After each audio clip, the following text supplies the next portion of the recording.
another episode of the Adeptus Ridiculous podcast. My name is DK Diamantes, his name is Bricky, and you know why you're here. But before we can get to that, if you enjoy today's episode and maybe you want to support us, head over to the Patreon, patreon.com/Adeptus Ridiculous, where you can get access to the Discord, bloopers if they happen. $15 tier gets you access to all of our posters in crispy digital HD format. Get that Skaven waifu. Patreon.com/Adeptus Ridiculous. Bricky, what's good? What's good, man? I think what's good is all the merch you can get at orchid8.com. Check it out. Enjoy it while you can, because eventually I'm finally going to give us a fancy URL that's probably like adric.shop or something like that at some point, and it'll be a lot easier than being like, wait, is he saying Orchid8 like orcs? And like, do I use the number 8? And then you won't have to worry about that anymore.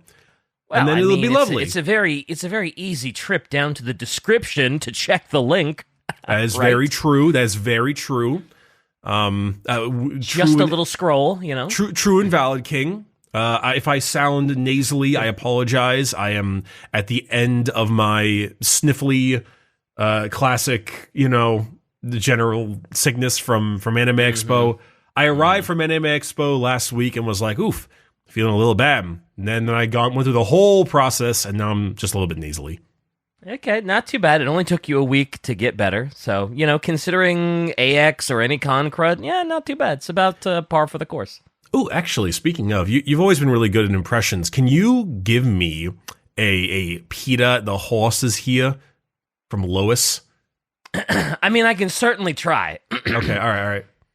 Peter, the horse is here. You haven't I don't know actually if that was good, but you haven't actually seen the clip, have you? Nope. Oh, I mean, okay, I'm assuming Family Guy, but yeah, you're right. But it's fine. It's fine. The tone was off because I thought you had seen the clip before. Nope. Sorry. All right, that makes sense. I'll let it be. Anyway, today is a fun little episode of out the of Adeptus. nowhere with some Peter the horse is here. Well, I was thinking like nasally, and like Lois is nasally. I thought it was pertinent to the episode. I was like, what the could we be talking about where I need to do a Lois Griffin impression? Hell yeah. I guess that's I'm fair with that, Shy. If you got the quote you want to roll with, let's hit it. Ooh. So Shy says the quote is and when at last he came upon the vehicle, don't come on vehicles, he perceived the distress of the engine therein, and forthwith struck the rune, and it was good. Thereupon the engine ignited and was filled with strength. This, I don't know what this almost seems like some sort of AdMech thing, just because it seems like the quote is very obviously some dude that is fixing a rune on an engine, and then it's like, ooh, look, it's all bubbling with strumph. Yeah, it seems more magic than it seems AdMech. Okay. No, it's fair because like it's doubly tough to properly get a quote for this one because like there are quotes, but normally the quotes about the topic come from the topic itself, and it's just a little like So I think we should just roll with it, and we should just get into the episode if anything, and not waste too much time. Fair. All right, let's do it. So we've been doing some character episodes lately, always a fun topic, and we thought that, we did a couple ones previously. We did Sevatar, we did some Chaos folks and things like that, and maybe it's about time to the False Emperor, sure. Death to the False Emperor, and it's time we do a bit of an Imperial one, and this will be not a too tough one because you actually know a lot about this character already. We read a book about them. Oh, did we? Okay. We did. Okay. Does that give you maybe a bit more of a hint that we read a book about them, combined with the quote? Makes me think Arkan Land because Land Raider. No, but that it's obviously an engine. Right? That would make a really good episode, though. We should talk about Ark and Land and like the memes, the truths. What's in the books? What he actually did? Yeah, that would be a very good episode. Next week on Adeptus Ridiculous. That would not suck. Okay. No, we're talking about the other major AdMech character today. Belisarius Cawl, clearly. Belisarius Cawl. I was half joking, but I was like, actually, that makes sense.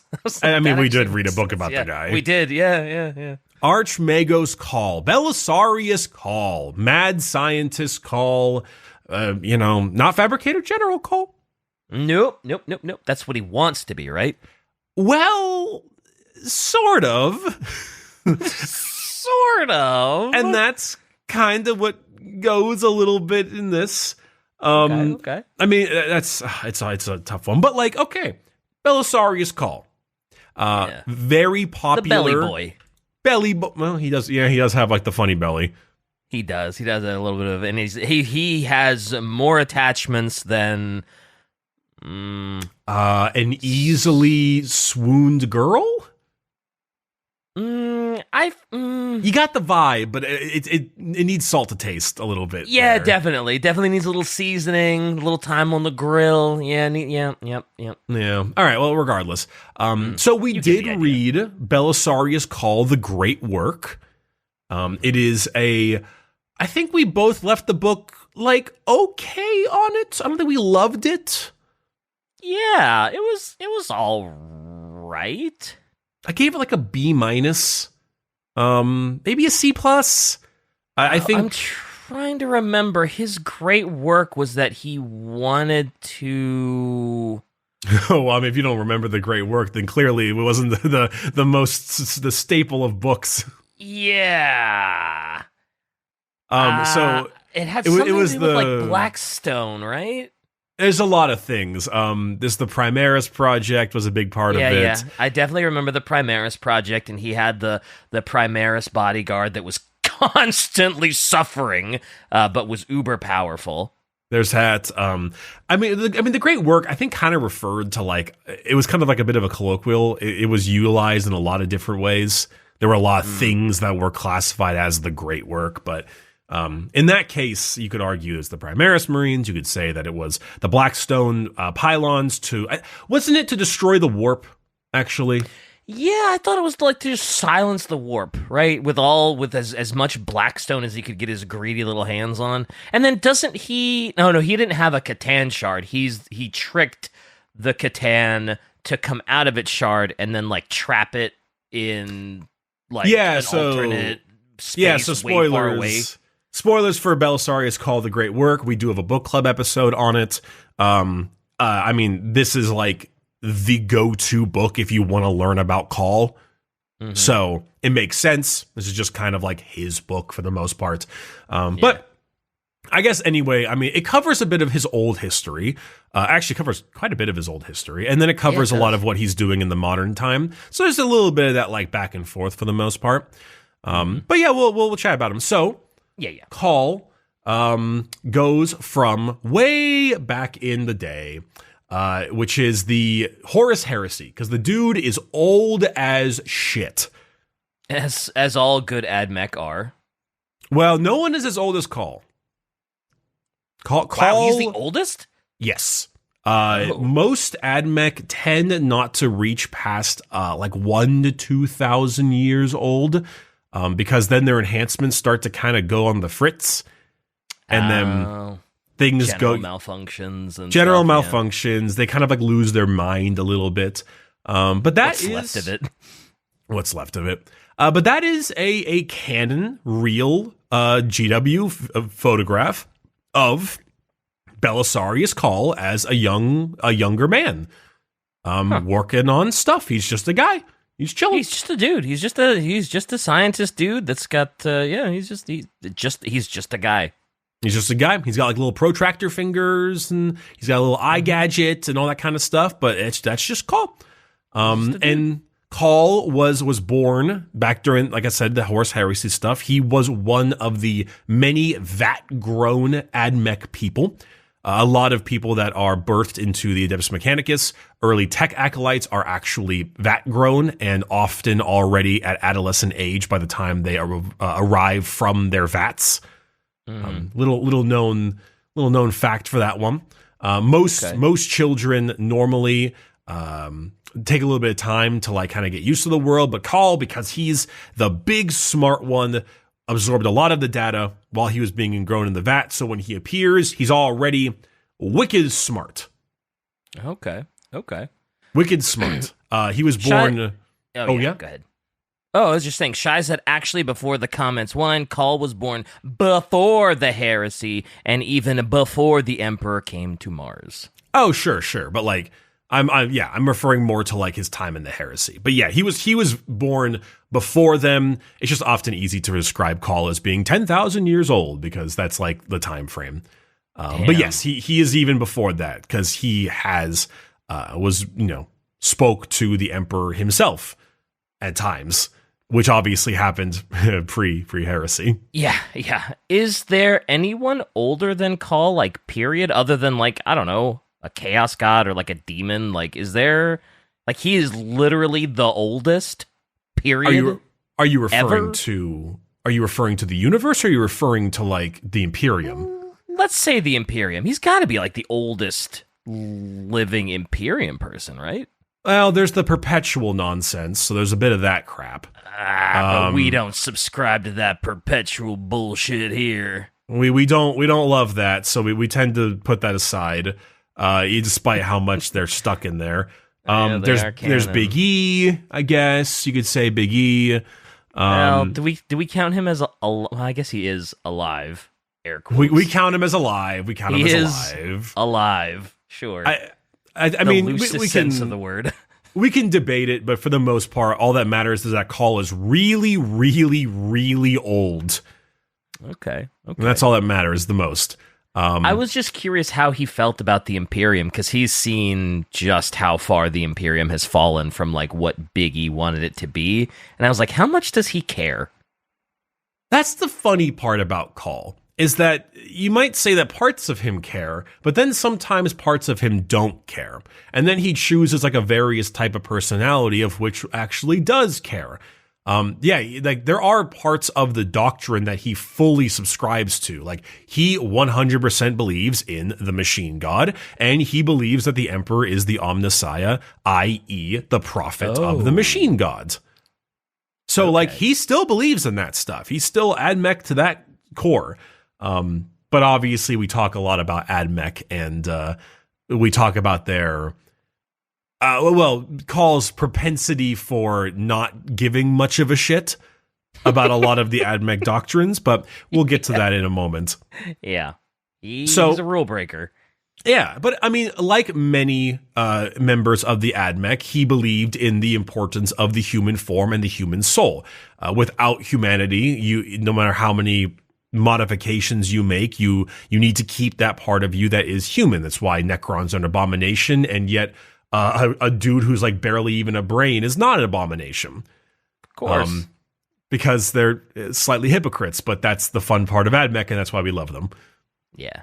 Okay. All right. Cool. So Cawl himself got really big into a lot of the more nefarious parts of Admech culture and stuff. He liked a lot of weird modifications. For example, he liked to do little brain enhancements to himself that were very illegal, but it let him increase his own intelligence and make him smarter, which is like, direct benefit, because now I can make all kinds of good stuff and I can give us advancements. So sure, the ends justified the means to him. It's also kind of fucking Giga Chad to do brain surgeries on yourself. That's just like that is a pretty big move. That's just kind of baller. Is impressive. Yeah, it's like genuinely, what a badass. Yeah, being able to open up your brain or open up your head and just work on yourself and be like, yes, I've now made myself 10% smarter. Sews your skin back onto your skull. That's crazy. I took 2 limitless pills to limit myself. Oh. Okay. All right. But ironically, which is hilarious looking at Cawl now, he actually kind of kept away from a lot of the cybernetic changes to himself in the beginning because he believed in like that human part of him, kind of like Land a little bit. You know, okay.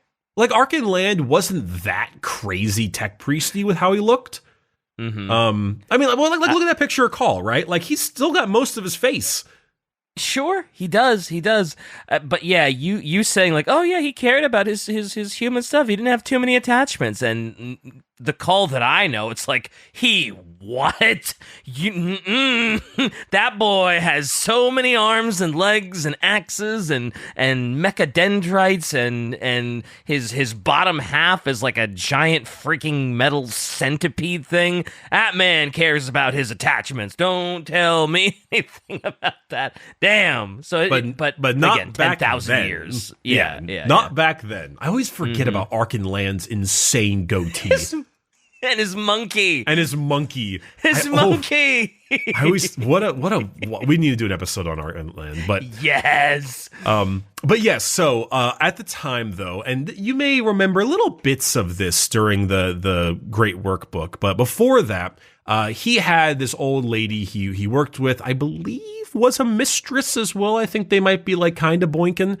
But it was their, or maybe it was mistress as in like master, as in like a superior, but who knows? Maybe the guy fucked. I don't know. Maybe both. Maybe both. It was Hester Aspertia Sigma. What a name. What a name. Just call her Sigma for now, you know. Sigma. She was a Sigma squared, Sigma grind. Mm-hmm. She hit that Sigma grind set like a mother.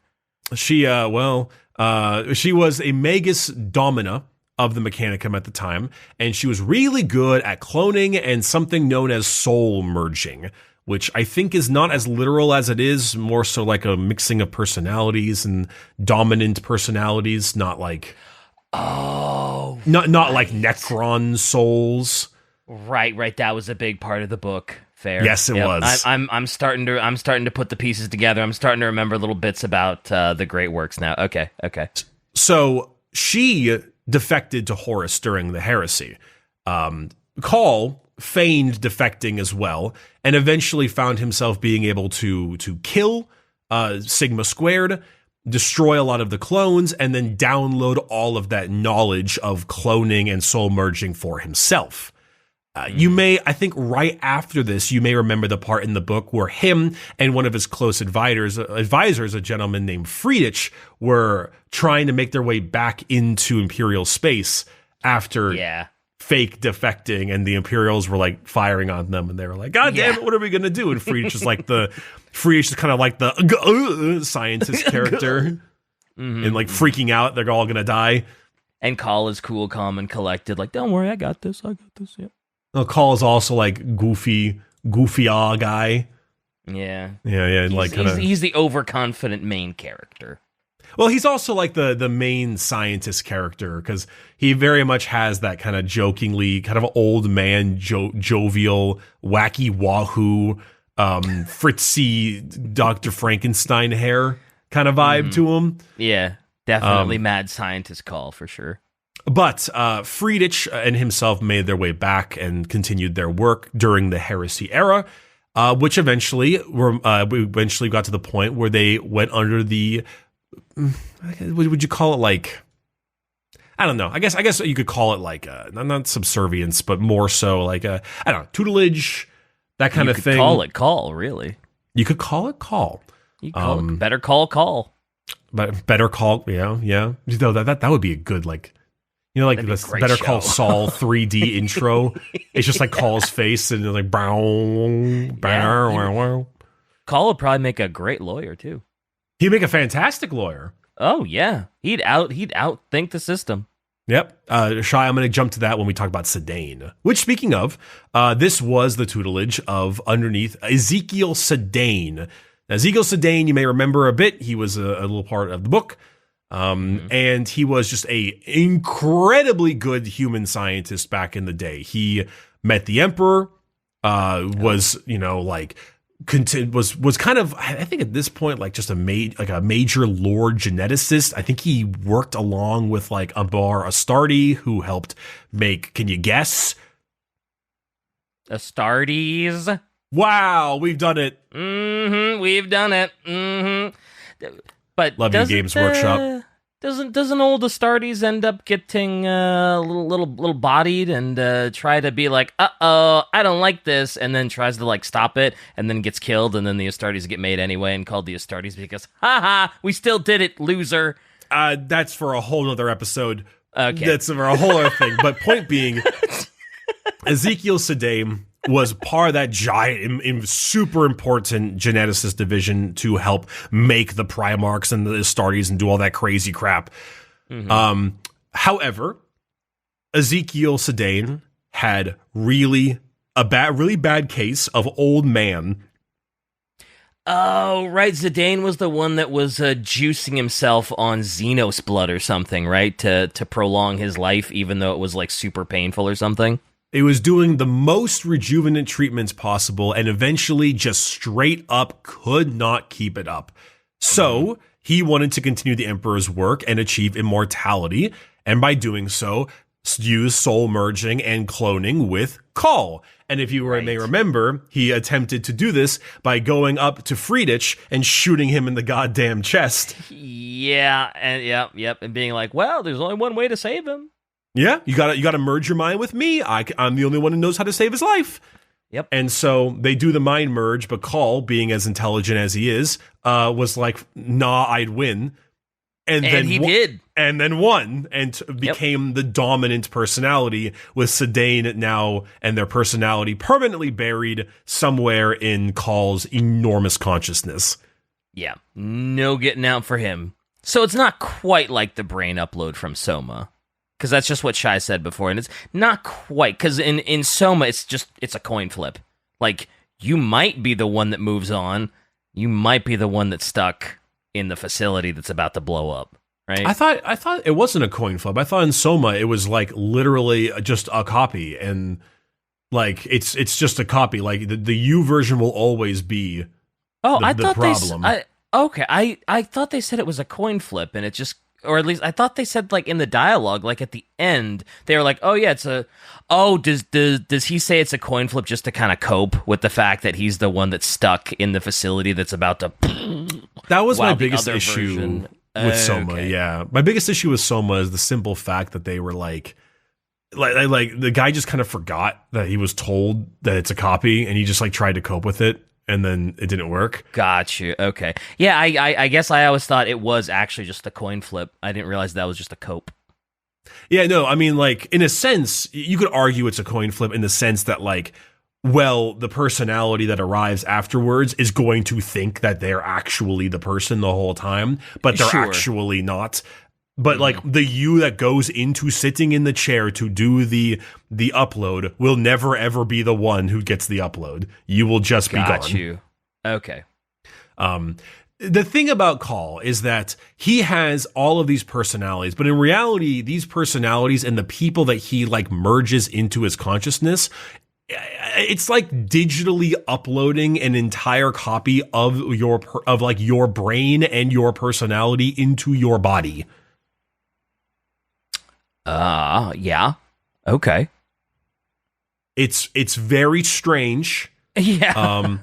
It's very difficult to describe, and it's one of the reasons why, like, it's one of the reasons why Cawl is a confusing at times character, because, you know, it's like you have banks of stored data that are people, and so Cawl, in a sense, is like picking and choosing from other personalities and therefore other intelligences. Actually, there was that part in the beginning of the book when he's like gonna go out and he's like picking weaponry, and he basically just like chooses a personality for the battle. He's like, I'm gonna go with my logical personality today, and then he was goofy looking ass Cawl. Right? Yeah. That's right. He did, didn't he? Yeah. Well, whatever personality you need Cawl to be, he can just he can just kind of pick it, which creates a bit of an issue, because then you get a little bit of a Ship of Theseus thing there. Like, well, then who's the original Cawl? Yeah, that's true. Is he even Cawl anymore, or is he? Yeah. Ooh, that damn, Shai's quick with it. You want to read that comment? Ooh. Call's humanity has long since been stripped away. He maintains different files of personalities, which he accesses depending on the situation. By the end of the Dominatus Crusade, Cawl had artificially replicated his own sentience to the point where he could no longer be said to be a single individual. Cawl kept each sub-Cawl limited to prevent the core intelligence from being threatened. Wow. Oh man, we haven't even gotten into. I did not remember that he had like all of the little sub-file personalities, and that's just so weird. Because that's like you said, that's so Ship of Theseus, where it's like, yes, we've repaired the Ship of Theseus so many times, and it has so many different parts on it. It's like, is it even anymore? Like, is that even Cawl? Like, that's not really Cawl anymore. Like, he's something completely different, right? He is something completely different. And even more humorously, Cawl has, at least minimum on 2 occasions, had his mind wiped. So, for whatever possible reason that is, there are other times where his like memories have been wiped. So even like Horus Heresy era Cawl he doesn't remember a lot of the stuff from the time because he's had his mind wiped and then has all his personalities that he's integrated into his body. Well, somewhat at some times, because you may remember he has a buddy, like a servant, named what was it, Cuvo? I forget it's like QVO. Sure. And that is like, that's just, he calls it Friedrich. Because Friedrich died, but he really liked Friedrich. So he has this little cloned servant of Friedrich in a way. But it's they do the thing with like they do in Destiny where it's like Cuvo 87, which is like the 87th version of the clone. Yeah. Right? So I'm pretty positive. I think he died, Friedrich died again with a battle with Necrons, and then got the next Cuvo again, which is then Cuvo 88. Yeah. I do vaguely remember Friedrich being kind of uploaded into the servant thing, but I could have I guess I had thought that like at the end of the book he was like, oh yeah, come help me out, Friedrich, and the robot was like, buddy, I'm not Friedrich. Yeah, he constantly is like, why are you calling me Friedrich? I'm not Friedrich. That's not me, buddy. You got the wrong guy. And he's like, I know, don't worry about it. Don't worry about it. It's fine. Yeah. He's just coping a little bit. Mm-hmm. That's right. So he lost his memory twice for unknown reasons. He sometimes he would dump data on purpose because he just holds such an astronomically large amount of intelligence. His storage space was running out, huh? Wait, I didn't know. Wait, is this actually true, Shy? If you in the OG Sherlock Holmes books, he doesn't know that the Earth rotates around the sun because he thinks it's worthless data that takes up valuable time in his mind, which he can use to solve crimes. So wait, he literally did that meme where like the guy asks someone his name and he like puts it in his brain and like shoves out the other like something else because there's just not enough space in there. Shy, please tell me you got that vocabulary meme that I saw that one time where it's like making space for like new words in the brain, and the brain pushes out the word like saute and then inputs the word bussy. I've never seen that. What do you mean? I love that meme. I love that meme. You got to make space for new topical words. So you push out the word saute and it's like, now there's room for the word bussy. That's wild and mildly hilarious. I think I saw that on Curious Twitter. I was like, oh, I love this meme. Oh, this is great. Oh, God. That hits a very certain nerve. That's that Zoomer brain, dude. But yes, Belisarius Cawl, and like there's the Friedrich thing going on with that. But at the time, way back when, Cawl was tasked, heresy era things with the Primaris Space Marine project, right? That's because that's the big claim to fame for Cawl is the Primaris Space Marine project. And he spent the last 10,000 years attempting to get it done, never really could. Revived Roboute Guilliman, and by reviving Roboute Guilliman, I believe, gave him the Sang Primus Portum, which, if I'm not mistaken, is I'm double checking this. I believe it contains the gene seed of like all 20 original Primarchs. by Even the having- lost ones, huh? Apparently, it says all 20, so apparently the lost ones. Wow. Okay, cool. So theoretically, Cawl could remake the 2nd and 11th Legions of the Space Marines. I don't remember what happened to the Sang Primus Portum, but it could. It could be. Yeah, that's right. That's right. He was like, only use the loyal gene seed, Cawl, and Call's like, yeah, why not? Sure, sure, Cross his fingers behind back. Promise. Cross if my you heart. if you may remember, a certain Alpha Primus character in the Great Work was supposedly a combination of all 20 of the genetic material, which is why he was like the most horrifying Frankenstein's monster out there and constantly suffered. Yep, he wanted life to be over. He was done, dude. I'm like, I'm so tired of suffering, dude. This is Boss, I'm tired. yeah, Mr. Stark, I don't feel so good. Yeah, he was not having a good time. But that's actually, that's a fascinating point to get to, because Cawl obviously did the Primaris Space Marine stuff, which is initially the concept that like, oh, this is like uber heresy because you can't invent, and because invention is in its own right a divine process. You do not invent because inventing is only for God. Or the machine god in that case. Yep, I was going to say AdMech super don't like inventions, so this is like ultra heresy for them. But in a way, though, Cawl has also found a lot of STCs in his time. He has a pretty good number under his belt. And so, like, it wouldn't be surprising if the guy, like, hey, here's all these grav tanks I just invented. And in reality, the grav tanks were just kind of part of this STC. Now, did Cawl maybe be like, well, we could slap like these 9 more heavy stubbers onto it and no one will really bat an eye? Sure. He maybe is taking a little bit of the piss. Yeah, but so he didn't really.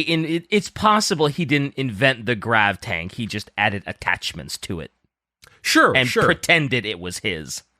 That being said, he was given a combination of 20 Primarch gene seeds and invented a new way to make Space Marines. So yeah. So it's like, hey, you want to do that other weird thing?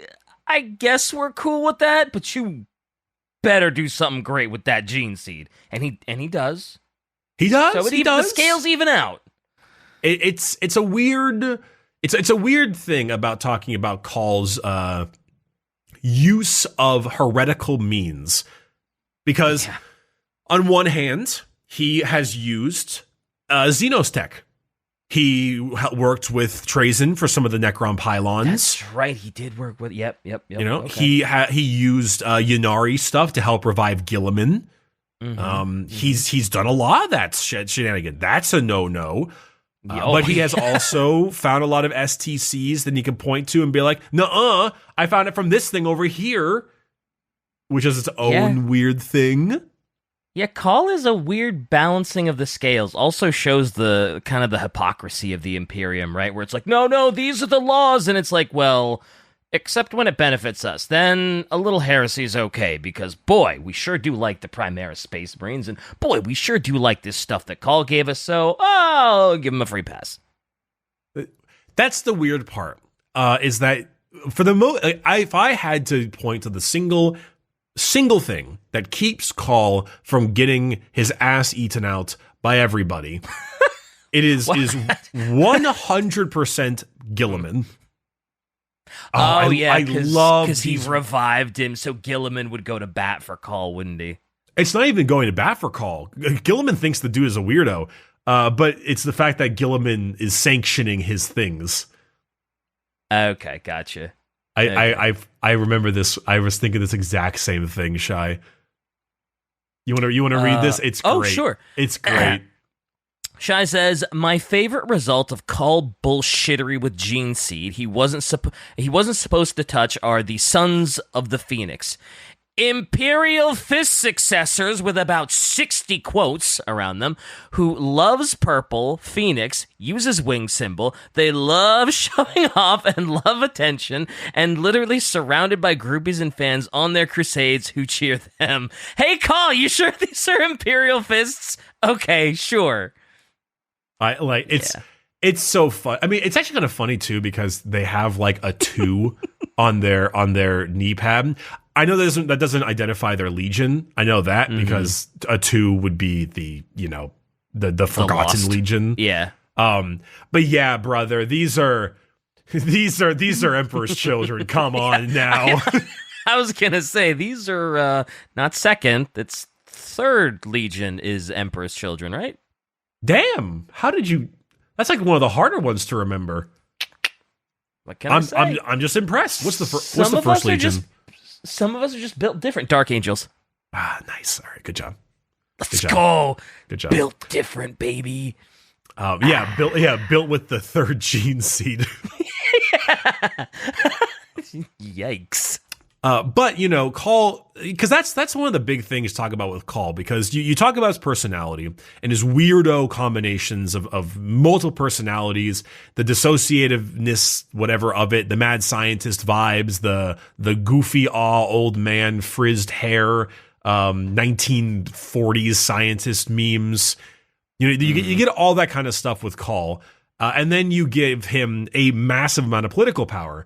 Because Guilliman is like, go do it. Go do this Primaris Space Marine project. I'm telling you to do it. And because of that, well, you don't really talk back to the Lord Commander of the Imperium and current regent of the entire humanity.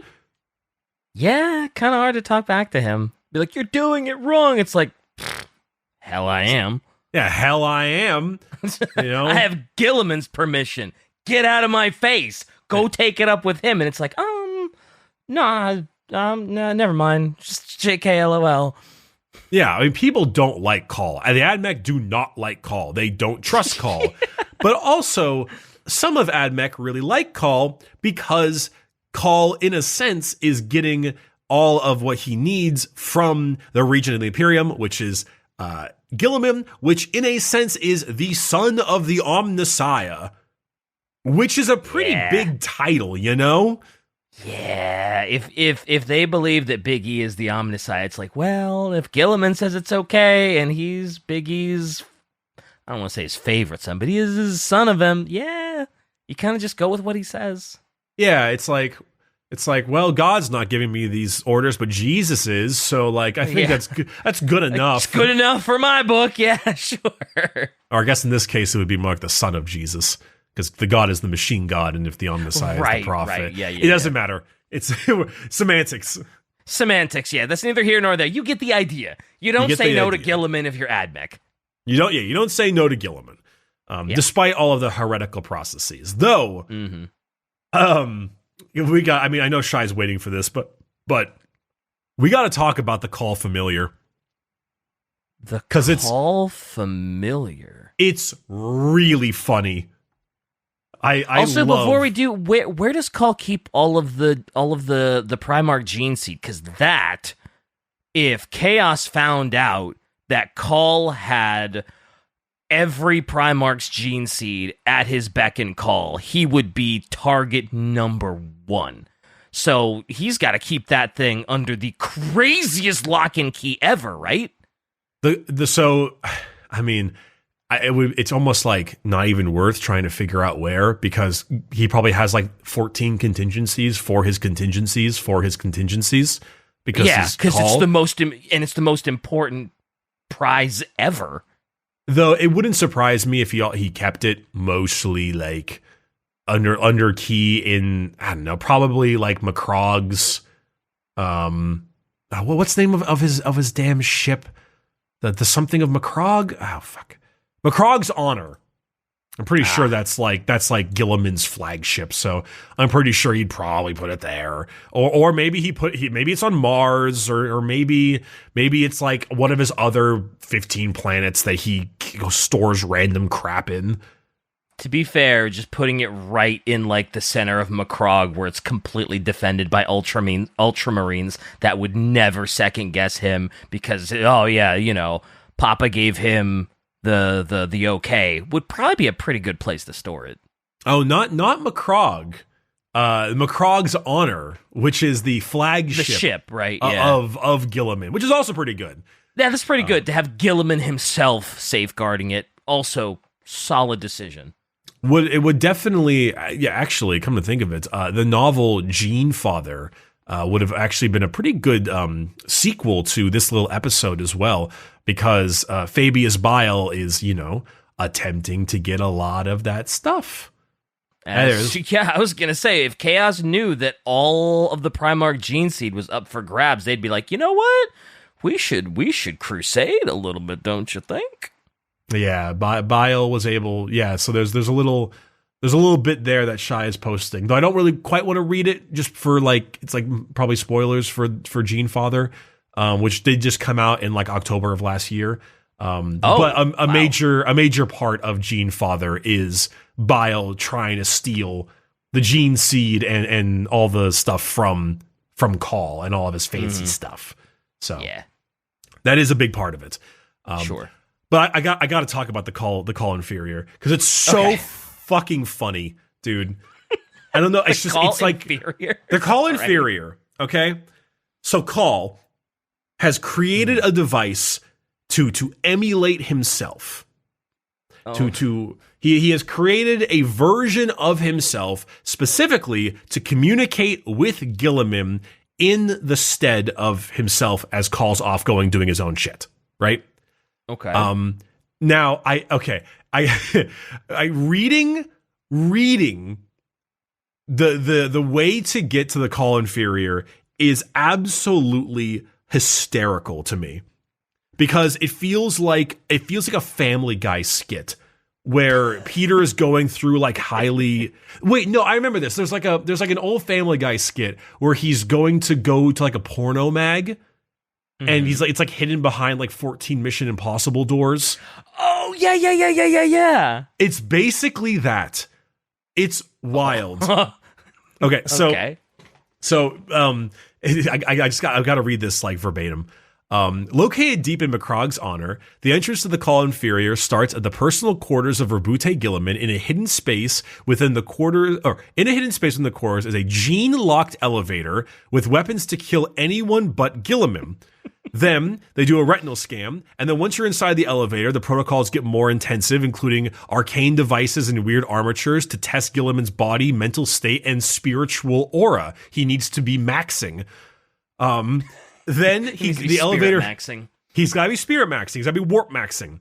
The elevator then descends 200 decks to where it is at its only single destination, covered in red artificial lighting, with a bunch of 3 interleaving sets of doors with meter-thick hex steel, protected by more security tests.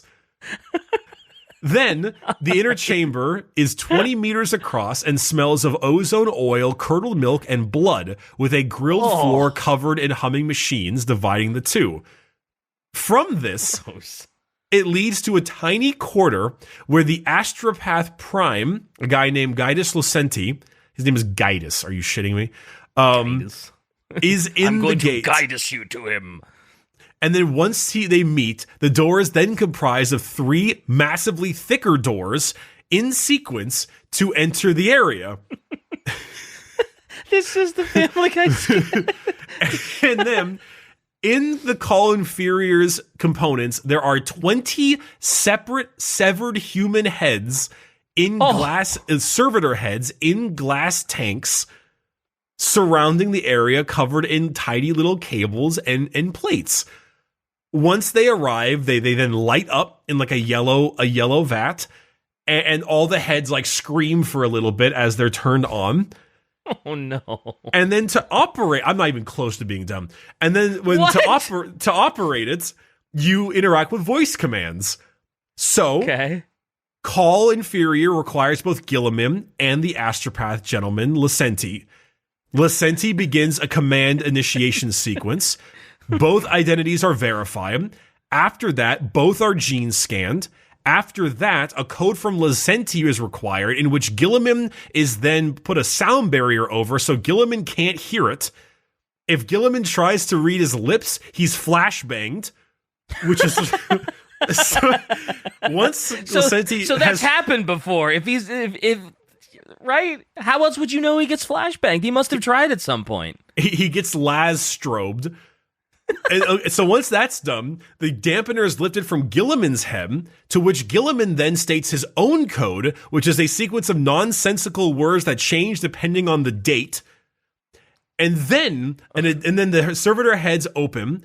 Activation code is then required, which is said astropathically to Licenti by Cawl, which then is repeated 3 times, and that begins the awakening rite.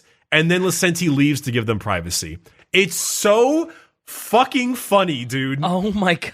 I love the fact that like there is a astropathic guide whose only job on the ship sit in the vault, wait for Guilliman to come by, do the ritual, open the thing, get the back to your post. And all these just servitor leaves. heads, and the servitor heads are just down there like, oh man, I hope Guilliman does. Ah! It's like, so whenever the Cawl Inferior speaks, all of the heads speak with it. Remember the Krogan and the Rachni thing in Mass Victory? Singing the songs of black oil. Yeah, that kind of stuff. Mm-hmm. So this communicates with another Cawl Inferior on Cawl's ship as well, because this is apparently a construct that just knows and understands everything about Cawl, knows what Cawl would say, and does all that kind of stuff. Okay. Now, all right. Does that sound like an AI to you? Yeah, that sounds like a super advanced AI to me. That sounds like, it does sound a little bit like a, Cawl AI. Yes, it does. Well, it sounds a little bit like a Cawl AI, you know? It sure does. Cawl has affirmed Guilliman. I would never do that. I would never do that. No way, bro. No way. And Guilliman just like, yeah, I believe you. Sure. No, Guilliman doesn't believe shit. Okay. He's just like, it works though. It's all right. You want to read the very tiny spoiler for Gene Father? Okay. Shai says it's a spoiler for Gene Father, but I promise it's a small one. Cawl also has a Guilliman inferior. It's literally a very shitty copy of Roboute, which is brave and bombastic, but also stupid and naive. Cawl keeps it secret on his own ship as a joke, and also as a means to guess how Guilliman will react to Cawl's next great idea. It's great that he has just a jokey Roboute Guilliman AI on his damn ship. It's like the kids that like use AI to like make Robert De Niro show up in like a Maybelline ad or something. Like he's just it's my funny little Roboute Guilliman. I think of it almost like a He-Man thing. There he's like, haha, it is I, Roboute, savior of the Imperium. What can I do for you today, kind citizen? Overly dramatic, yeah. Captain America sitting in the chair, right? Yes, exactly that. Exactly, yeah. Captain America. Sitting in the chair. But what's particular, we really should read Gene Father. I hear it's good. But anyway, what's humorous though is, remember you said Cawl wants to be like the Fabricator General on Mars, right? Mm-hmm. So the Cawl Inferior wants to be the Fabricator General on Mars. The Cawl Inferior is like, Guilliman, if you give me Mars, I will give you the galaxy. That's like an actual quote from the Inferior, which is sus as shit. Yeah, it's just a little suspicious, but tempting offer, I'm sure. And Cawl heard this and was like, what the hell? That's weird. I don't want to do that. I don't care about Mars. I gotta look into that. I think the Cawl Inferior's got some issues to work out. I love that Guilliman just like, hey Cawl, I don't know if you knew this, but your inferior just said this thing, and Call's like, it's like, that's strange. Nuh-uh. Your Honor, I played nuh-uh. That's strange. I should really take a look at my inferior then. Because the Cawl Inferior has, on occasion, had emotional outbursts against Guilliman. Oh. Been, like, gotten, like, mad and had, like, emotional issues. But, DK, I promise you, this is not an AI. I promise, brother. I would never lie to you. I would never. I am a loyal subject and a loyal believer in the Emperor and the Omnissiah. I would never use AI. That's against the rules. I would never. Surely. I would never. No, not me. I'm a good boy. You're gonna. That's like the little fingers touching emote. Like me. My with my 20 servitor heads. Yeah, I would never do that to you, woman. Yep. Ooh, did you call him Ooh Woman? Because of like Ooh Guilliman? Woo man. No, that's bad. -2. You're welcome. You're welcome, That's everyone. No, everybody's going to use that now. Everybody's going to put ooh woo in the middle of Guilliman now. It's going to be a thing. You watch. You know our fans. Yeah, it's and everybody's going to draw him with like the cat face and the heart eyes and doing the pointing thing. Yep. It's just so funny to me that like Cawl has made an AI, not AI version of himself. To just like he's made a sort of kind of Guilliman. just to talk to Guilliman from really far away and help him with like his counsel and asking questions and all this kind of stuff. And he's just like the Cawl Inferior wants to take over Mars as the Fabricator General. And Cawl is just like, oh, that's weird. I should really fix that. Yeah, I swear it's a bug. I swear. I'll get right on that. Yep. Meanwhile, the dude is out there like making brand new tanks with gravity engines and all this other crazy crap, and all the AdMech are like, "What are we doing, bro?" Yeah, he can't be allowed to do that. He's a heretic. I got to be honest. There's a lot of like GW naming sequences that bugged me. You know, they like the Amara Astartes and all that crap. But the fact that they call heretics that are AdMech heretics, I find actually quite funny. That's just dumb enough to be like, okay. I was unaware they called them heretics. I thought it was like Shai said. I thought they were just tech. It was just tech heresy, and they were just tech heretics. No, it's Tek, heretic. That's funny though. That one that is pretty funny. That plus one I find funny. Plus two, AdMech. Plus2. I give that +2. Yeah. But yeah, I mean, Gene Father, like we did Belisarius Cawl, the great work. We didn't love it, but if you like AdMech and you want to learn about Cawl, that kind of is the book for it. As for Gene Father, we haven't read it yet, though. Based on people who, one, we both love Bile. Bile's great. We do. Mm-hmm. And Cawl is just really funny and a really great time, a really fun character to chat about.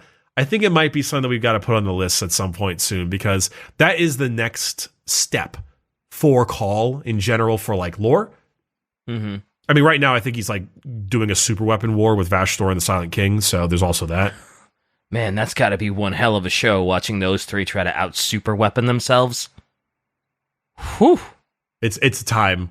It is a time. Also, yeah, we do have to do the Horus Heresy, the Horus Rising book. But before we round out the episode, quick Belisarius Cawl.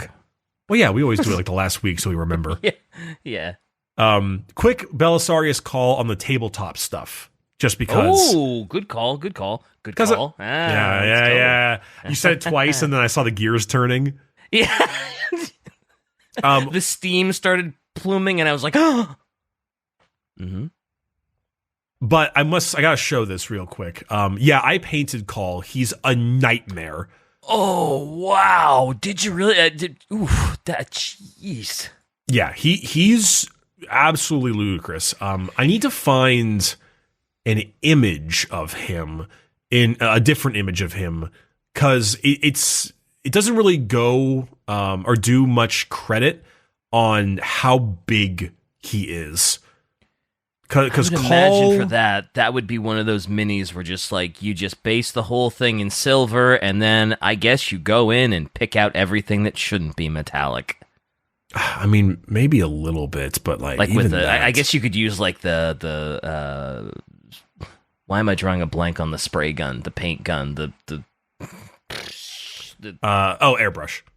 Airbrush. Why was that so hard? Just out of here we go. Like here's a Primaris Space Marine. Like there's Alpha Primus next to him in a sense. Like he's really big. He's huge. He is a huge model. He's like Primarch sized. Yeah. Big boy. That's a big base. Yes, huge base. Recently the AdMech were really bad, but they got a bunch of buffs lately. Yay. And his weapons are pretty funny. So he repairs himself every when it's your turn, which is fun. He has his solar atomizer, which is like a giant heat gun that just does it's like a crap load of damage, all kinds of stuff. But I find his melee really funny. So he has like his big Omniscient axe, and then he has his Arc Scourge, which is like an anti-vehicle thing. But my favorite is his Mechadendrite Hive, which is basically a bunch of his tiny little pincer arms that just like kind of come out like a million little hands and just start like poking you. Oh, and so I was going to say I've never heard of a Mechadendrite Hive, but I have to assume it is a ton of little hands that just yeah, a ton of little Mechadendrites that just like come out and start like little spider hands. Yeah. You know, he's like a buffing piece. He's got a big AoE that does like a bunch of different abilities, much like a Primarch. He's basically as tough as a tank. He is almost the same stat line as a Rhino, which is just hilarious to me because he's so big. He's a tank. He's a tank. He is not infantry. I'm a tank. He is a monster, not infantry, which is very very funny to me. He is a monster. I don't know if he's like good at the moment. He might be okay. But it's just very enjoyable to see him as Painted like basically up see him painted up, see him on the tabletop is always fun. And he basically has the stat line of a Primarch. He's like the Primarch for the AdMech. For the AdMech, yeah. He should. If you're gonna have someone be sort of a Primarch character for the AdMech, it's got to be Cawl, right? I mean, he is the named guy, you know. Yeah. It makes sense. And I mean, he is like half the points of Roboute Guilliman and Lionel Johnson, but that's because he doesn't hit nearly as hard as they do. Yeah. But he shouldn't. No, he shouldn't. He's not meant to be a melee monster. He's a buffing piece. He brings a little bit of everything. He's a guy. Well, I like Cawl. In the loosest sense, he is a guy. In the loosest sense. He's an AdMech. He is more metal than man. He is more metal than man. That is an understatement. He is barely man. Barely. He's got a little skin on his face. I can see it. Yeah, he's a lot less of a man. He's more like 4 to 10 different personalities that he picks from like a class in Overwatch, and then just goes out there and is Tracer here, death to the heretics. Yeah, he's min-maxing in Final Fantasy 14 for all the weebs out there. He's maxing. He's level 90 with all classes. What do you mean min-maxing? Min-maxing is like a term for everything, not just Final Fantasy. Yeah, whatever. What is he maxing? Is he tech maxing? Is he he's got to be knowledge maxing, maxing? right? Ooh. Brain he's heresy maxing? maxing is what he's doing. He is speed running how much heresy he can get away with. He's a lot. Speed running. Yeah, he's speed running the heresy, brother. He wants to be on a GDQ, right? Heretic, thank you, sir. Oh, sorry, heretic. Thank you. But yeah, at the moment though, you know, Cawl is in the current time of recording this, he is out fighting Vashtor and the Silent King in a giant super weapon duel. And I'm not quite sure where we're at with the Pariah Nexus pack yet in terms of lore, but at some point we'll get that. We can figure it out. You know, speaking of heretics and Vashtor, Bricky, who's your favorite Chaos God? My favorite Chaos God? Yeah, who's your favorite Chaos God? That's a great question. Out of Khorne, Slaanesh, Nurgle. That's a great question. Who's your favorite Chaos God, my friend? I reject the premise of the question. Why? Why can't you just pick a side? Thank you, everyone. I like Slaanesh and very much Shai, for watching this episode of Adeptus Ridiculous. Such a loser. Belisarius Cawl, everybody. He's a great guy. He feeds Vashtor technically. Technically. Even though Vashtor is not a Chaos God yet. That's great. It pushed the... Did you make that, Shai, or was that a comment? Did you make... Oh, that's great. Toll the great bell once. Pull the lever forward to engage the mic and recording. Toll the great bell twice. With push of button, fire the Discord and spark cringe into life. Toll the great bell thrice. Sing praise to the worst of all podcasts. Hell yeah. See you later, heretics. DK, I swear, it is not an AI.